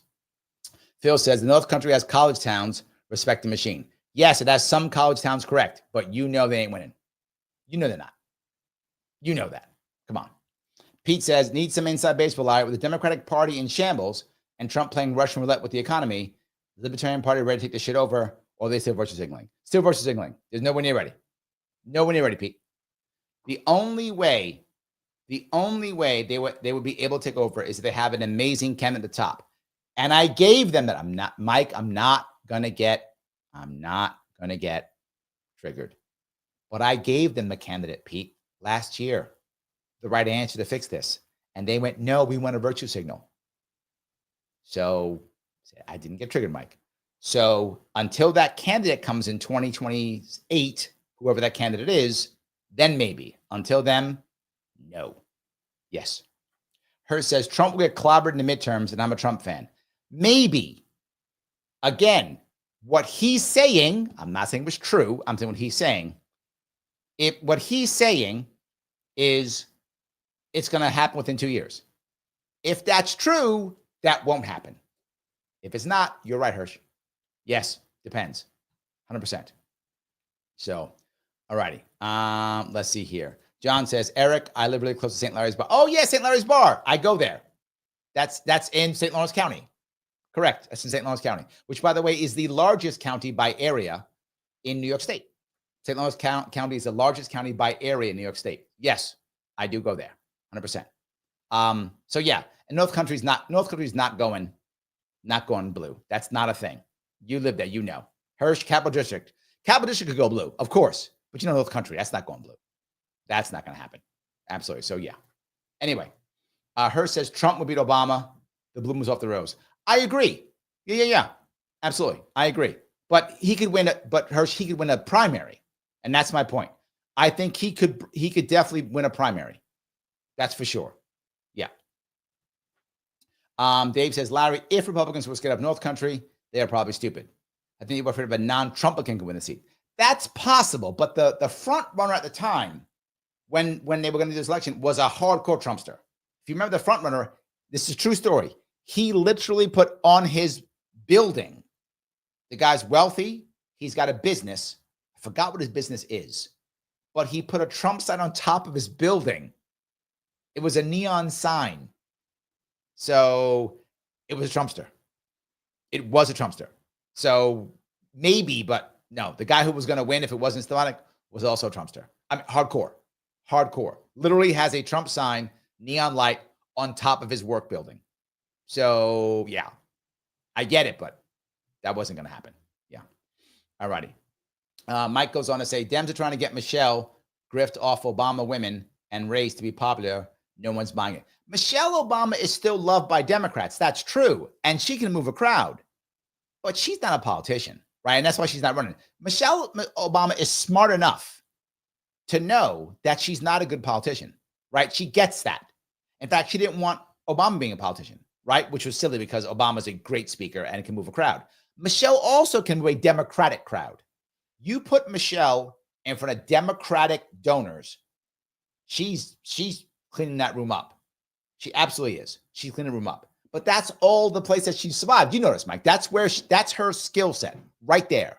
You get her out of that, she's not doing great. You can see her show is not going well. She's not great, except in that spot, right? If I'm a Democrat and I'm running, and I got a fundraiser, I want Michelle Obama in that room. I want her to with that crowd. She's going to empty that crowd out. That's what I want. Outside of that, you can stay home, right? You got to know where she's good at, and she's good in that spot. That's where she shines, right there. So, all right. Straight End says over on Rumble, the AI bots can't live on keto. Keto is magic. You can get rid of AI bots by being on keto. Told you guys that. I've been telling you keto's magic for weeks. Just got to get it. That's it. That's all. So, all right. Stelline says, Texas still has reasonable housing prices in rural areas. In cities, also relative to other cities, right? Obviously, the city prices are higher than rural areas. But like if you took housing in Houston or housing in Dallas versus housing in New York City or LA. So yes, Texas is much easier to build. Yes, it's much easier to build, 100%. So, all righty. Robert Reed says, Booker managed to speak for 20 plus hours, 25 actually, and still found a way to say nothing of importance. Correct. If anything, he cemented the idea that Democrat ideals are stale. Accurate. It's going away, Robert. You're right. He's got maybe a week of shine on that, maybe, and that's it. That's all he's got. Maybe a week of shine. Nothing else. Yes. Michael says, I liked your explanation of why libertarians voted for Trump. I can identify as one of those people for those very reasons. Yes. I'm disappointed about things and happy about some. Ross is free. Agreed. And people, this is the problem with the Libertarian Party. We won't even understand each other. So Pete asked if the Libertarian Party is ready to take over. No, we're still mad at each other. Because how dare you vote for the guy that I don't want you to vote for? How dare you? How dare you not virtue signal in the way that I want you to virtue signal? How dare you not do that? Yeah, you're totally correct. That should be, yeah, totally correct. Absolutely. So, all righty. Duke of Hex says, thank you for $2. I'm in the trades, so don't see me using AI. Okay. All right. I think you will see that begin to happen in the trades, but you'll see it happen in creation of tools. You'll see that happen. You also may have it on how to repair and fix things for newbies, right? So now if you're in a trade, say you're a master tradesman and you're bringing on some newbies, they may use AI to get up to speed. It may be an AI that you trained. So you will have trained your AI for your company. Then when they're out, they will use the AI to solve problems if the master isn't there, right? If the master isn't there, the AI will supplement. So it will happen, maybe not right now, but by next year, Duke, I'll guarantee you, you will see it in that realm. They're going to go on their phone or their whatever their device is. You might in theory even have proprietary devices that are for every large company, right? So you're a plumber, you're a house builder, you're a carpenter, whatever you might be, right? You're a welder, and you might have, oh, that's the situation. What do I do? And the AI will be like, and it'll say, Duke of Hex says, Duke of Hex has done. He would agree to. Here's how. First step, second step, pop right up. So I think you will find up using it. It won't be like what I'm using it for, but yeah, even that you'll see. You will find that master tradesmen will have AI assistants. I'm not joking. They will have AI assistants. Yes, that's going to happen. Lunatic says, thank you for $2. What's your favorite color crayon? Red is the tastiest. Just saying, it's the tastiest. It is. Not purple. Red's tastiest. Just saying, it is. My Marine Corps color is red. Yes. Marine Corps color is red. Yes. So anyway. All righty. That hope that answers your question. So, all right. Let's see. NBA, my VA lady says over on Rumble, I will probably see you there. I think Larry will be on at 10 a.m. Mike is going from 9 to 9. Correct. He's going 9 to 9. Again, Mike's crazy, so that's why he'll do that. I'm not that crazy. But yes, that's true. All righty. Andrea says, I like Mike. I may not always agree with him, but he's open to honest discussion. True. True. Liberty says, here's Mike on Rumble. There we go. Follow my Rumble if you like. There we go. Mike says, that was sweet, Larry. True, and almost got a tear from my cold Republican eyes. Aww. There we go. He is cold. No, he's not. He's cold in front of you guys. That's true. He's cold in front of you guys. That's true. Yes. Celine says, AOC is so far from true liberal values.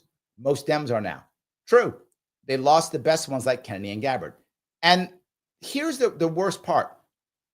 And I think you see it if you watch Nicole Shanahan talk. Nicole Shanahan, when she talked to the Democratic Party, she is obviously bothered, like she's angry, because Nicole Shanahan still believed in the party. She thought it was the party that she grew up in. She thought it was the party RFK Jr. grew up in. She still believed it. She believed the hype. She did. You might laugh, but it's true. She believed it. And then she saw that, to your point, Celine, it's not libertarian or liberal or even liberal values at all. The Democratic Party is establishment. That's what it is. It's establishment. And when she saw that, she was hurt, bothered by it. She'll tell you stories. If you watch any of her stuff, you'll see it there, right? And it's why Kennedy and Gabbard left. Kennedy was a Democrat 2 years ago. He still thought he said it. He thought he could bring the party back. He's like, I'm a Kennedy. I'll bring the party back. I can do it. I can make it the party, the Democratic Party of the 70s, of the 80s. I could do that again. That's what he believed. Clearly he was wrong, but that's what he believed. And I get it. Look, I've felt the same way many times, right? I can fix it. You can't always fix it, but he did believe it. And I think a lot of people, that's why Kennedy's gone, Gabbard's gone. They're all gone. The Democratic Party has lost a lot of its people, and it's because they've been, I've said it before, I'll say it again. You want to fix the Democratic Party, you had to do one thing last year, run a primary. Run an honest primary. What did they do? They wouldn't do it. Control was more important. Control was more important. Lunatic, thank you for the $5. Larry, justified, red. But can you reject standing in line? I've never seen a ship, only crew served weapons. What? Never seen a ship, only crew served weapons? You've never been on a ship as a CB? I've been on many ships. Yes, I've been on many of them. Carriers and troop ships and landing ships, helo ships. I've been on many of them. Yes, and you do stand in line because everything that comes in line, you've got to stand in line. You've got to salute and request permission to come aboard every single time. You salute the officer of the day and you salute the flag, which is always, in the stern, and request permission to come aboard. And he just stands there and salutes and goes, granted, granted, granted. Meaning you request permission to come aboard, granted. Request permission to come aboard, granted. And it's just a line of Marines coming on the ship. It's true. He's not wrong. That's how you get on a ship. The Marines line up and you request each person individually, request permission, salute, go on. That's literally how you get on a ship. So yes, not everyone knows that, but thank you. He knows that though, yes. Straight in, thank you for the $2 over on Rumble for the ranch. AI will become the master. 3 years ago, an interviewee said he would use a YouTube video to find repair solutions. Even the seniors agreed this was a good answer. AI is the next takeover. Yes, but someone has to train it, straight in. Right? So yes, but someone has to train it. It won't just know what the companies and what the guys want to know. It won't know automatically, right? So someone has to train it. Now, in theory, could it watch videos and learn from the videos? Yes. But the question is, do you, as a business owner or master tradesman, do you know what videos that you want to use? So again, you will, even if you pick videos, you have to pick the videos. That's this is the way I want things done. This is what we do in this company. This is how we act. So yes, but there's still, remember, any technology straight is better than the human being. In almost any case, it's going to be better. But what's better than technology? Human plus technology. That group together, right? I go back as old as the horse and the plow, right? A plow is better than a human. Yeah. So you use a plow. Great. Now it works. A horse on a plow. Great. What's better? The human guiding the horse, right? Same concepts. Same concepts. So yes, but you still have to train it. You have to decide what matters there. So yeah. Alrighty. Duke of Hex, thank you for the $5. If AOC is seen as the future of the Democratic Party, she will have to trade in her idealism to serve the machine as the next Pelosi. Maybe. I think what a lot of Democrats want is they want a left-leaning, more controllable Trump for Democrats, right? I'm not joking when I say that. Trump has successfully fought the establishment. Now, again, I say it all the time, the establishment in the Republican Party is not gone. They are still there, and he still struggles with them, but he has fought successfully. He basically, in his first term, wrestled them to a draw. He is now winning the battle, but the battle is not over. The establishment has not gone away. And that's why you still see him fighting through things, giving in here, giving in there, because it isn't easy. The Democrats are like someone, AOC or whomever, right, to be able to be like that, but be more controllable, right? That's what they would like. So I don't think they want Pelosi 2.0. They don't want Pelosi 2.0. They don't want Schumer 2.0. They don't want that. They want controllable Trump Jr. Democrat. That's what they want. Now, will they get that? I don't know, right? I don't know how controllable AOC is. My gut says if she's the one, she's going to be very prideful, right? She'd be very young and in control. That screams prideful, right? So she'll be very prideful. Will she be controllable? I don't know. So I don't think the establishment that would want the next Pelosi doesn't want AOC at all. They want someone like Cory Booker. They do not want AOC at all. So if AOC comes aboard, it will be to fight the establishment, which means the people who want her, they don't want Trump. They don't want that. That's too far for Democrats. They don't want that. They want like a Trump-like person who they can control. That's what they want. Now, can they get that? I don't know. To be very forward, I wish I had an answer for that. I don't know if they can get that. But that's what they want. The establishment does not want AOC at all. And the non-establishment wants Trump light, not Trump. I hope that makes sense at least. That's what they're trying to achieve. So, yes. All righty. Mike says, I've never thought you were crazy because of fasting. Yes, you do. We talk about you like you faster than you can. You give me shit all the time. Yes, you do. He does. He's saying that, but he does. He gives me shit about it. It's like faster than you can. Yeah, he does. He gives me shit about it. He does. You're the one who said when I was talking about keto, you're like, no, you got to eat. Would you cheeseburger? What you told me I got to eat a cheeseburger or something? You know what you said? Come on now. Ingrid said, sending affection to you, Larry, that you struggle from time to time. You offer hope to people. I try to be very open about this, right? The advantage. I was talking to somebody today, and I told him, I said, I'm sometimes surprised how well known I am. I don't always realize it because my show is not that popular. People watch, but not crazy, right? I'm not like I'm Joe Rogan or something. But I sometimes get recognized on the street when I see, like, my representatives don't know who I am. Like, if I see them in the street, I wave to them, I don't know who I am. Like, I saw AOC on the street the other day, and she like knew who I was. So like that AOC is my congressperson. So like I saw her, and like I knew who they know who I am. So I get surprised sometimes when I see that. But the reason why I think that is I recognize that there's advantage to being in New York City. If I spend my time around libertarians, I'm very well known in the libertarian world. I'm also well known in the independent world. I'm known in those sectors very, very well. But I walk in the street, I'm some dude. I'm some guy. And I like that. I like being humbled because, as I said, 2010 was my worst year. And in 2010 is when I really it really hit me hard when I recognized that fate will smack you whenever fate decides. It doesn't matter how smart you are, doesn't matter how rich you are, doesn't matter if you're upper class, doesn't matter if you're working class, it does not matter. Man, woman, how old you are. If fate wants to smack you, you getting smacked. That's it. And the question is how you defend yourself. You can't. If fate wants to smack you, you're getting smacked. That's how it works. And the question is, how do you handle it when you get smacked?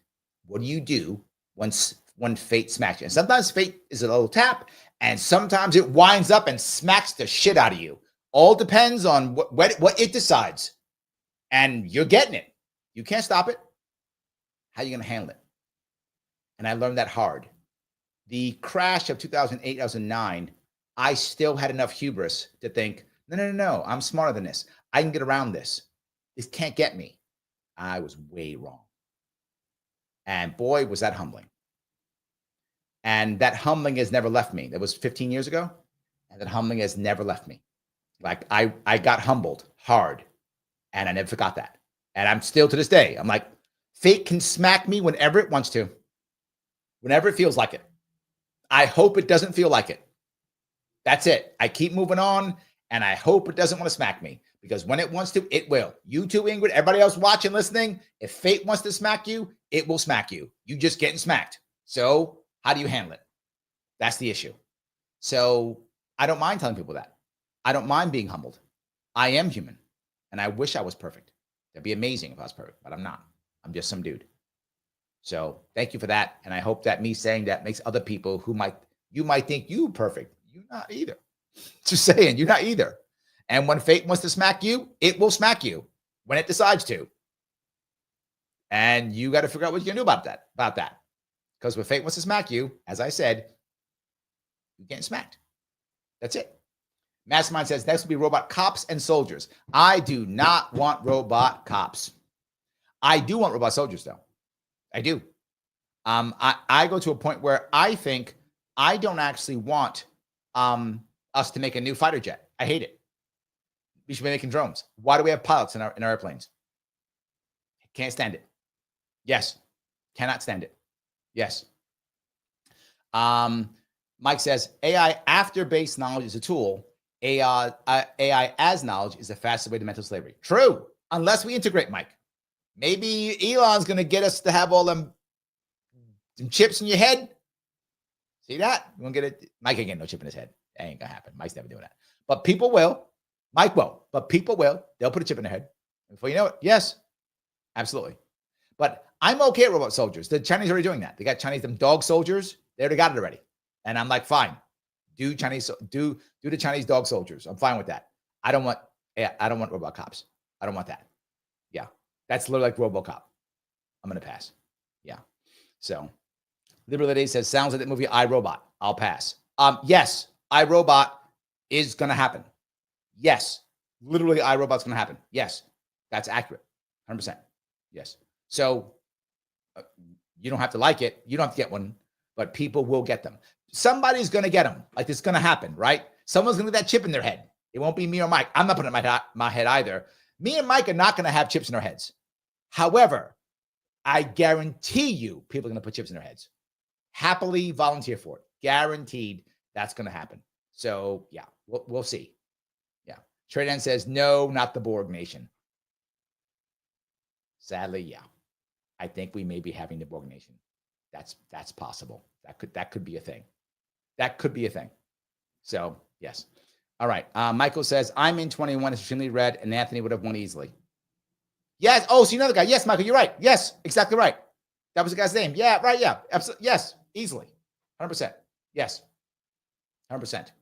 So, all right. I'm going to keep going here. Dave says, Michelle isn't Hillary, and many Democrats are not like Hillary. I think Michelle knows that. Correct. Yes, I think you're right, Dave.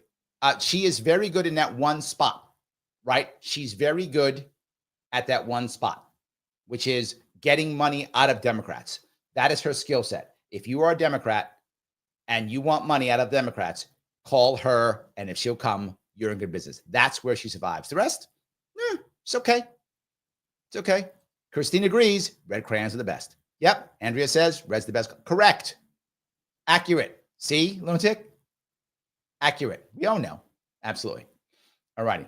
Ingrid says, AI is the future. As an OT or supply teacher, I encourage students to use it, even as a local board discourage it. There we go. Educators are Luddites. Yes. They use it anyway. Yes. Absolutely. Yes. 100%. So, all righty. Celine goes on to say, I really like Nicole. Thank you for being a member, by the way, Celine. I left after Obama's first term, and I know the disappointment of knowing they were no longer my party. It's gotten worse since then. Yes, it has. Most Democrats are not happy, right? They're not happy, but they still stay because that's all they know. But some are leaving. Yes, some are leaving. Already brought that one up. Sorry about that. Already brought that one up. Yes. All right. Lunatic says, I'm a master tradesman. AI rejected. Well, yeah, but I think the future is that, though, right? The future is master tradesmen are going to have AI assistants, and they're going to use AI to push that. Yes. Kajon says, Larry would see some kind of fireside chat in the Sharpe White House. And thank you for your previous answer. Yeah. I got this idea. I did when I ran for governor in 2018, I did the Gov Shack show. I tried to do it every week whenever I could. So I would tell people about what's happening, what I was thinking, all those things, right? I was thinking about that. And I got it, actually, but not from Rudy Giuliani. Yes, the former mayor of New York. He used to do a show every Thursday on WOR radio, 7:10 a.m. I don't know if it still exists, but it used to back then. It was the 90s. And he would do a show every Thursday. And people would call in. And they'd be like, there's a light out, or stop sign fell down on 3rd Avenue in Brooklyn. Oh, okay. And he would tells people, okay, we'll fix it. Like, it was a back and forth with people from New York. He did an hour every Thursday, like 10 a.m. to 11 a.m. With a guy named John Gambling. That was the guy who ran that show. And I thought, that's amazing. So when I was running, I thought, I'm going to copy that. Bloomberg, by the way, copied him. Bloomberg kept it. De Blasio ended it. But Bloomberg started doing it too. De Blasio ended it. But it was a great idea. You got to connect with the people every single week. Bloomberg, on purpose, used to take the subway in. He rode the subway every day. Bloomberg is a billionaire. He rode the subway every day. Why? He wanted to understand the subway. He wanted to meet the people. By the way, so did Giuliani. Right? De Blasio didn't. De Blasio didn't. But they did. They wanted to meet the actual people. I do too. Why do you think when I go out, John, and I meet people, I meet them in diners? I want to meet the people. Why do I do the show? I can meet people. Yes, absolutely. Why do I do the member show? So I can have the members on the show with me. Yes. How can I know what people are thinking if I don't talk to them? Unless I'm an elitist and I think I know better, and what they think doesn't matter. See? If I'm an elitist and what people think doesn't matter, why would I bother meeting with these poors? These poors don't matter. I know better than them. So why would I meet with them? No, I want to meet with the people. Always. Michael says, yes, double cheeseburger with a bacon and wasabi. Yeah, see? Absolutely. 100%. I knew that was true. Yeah.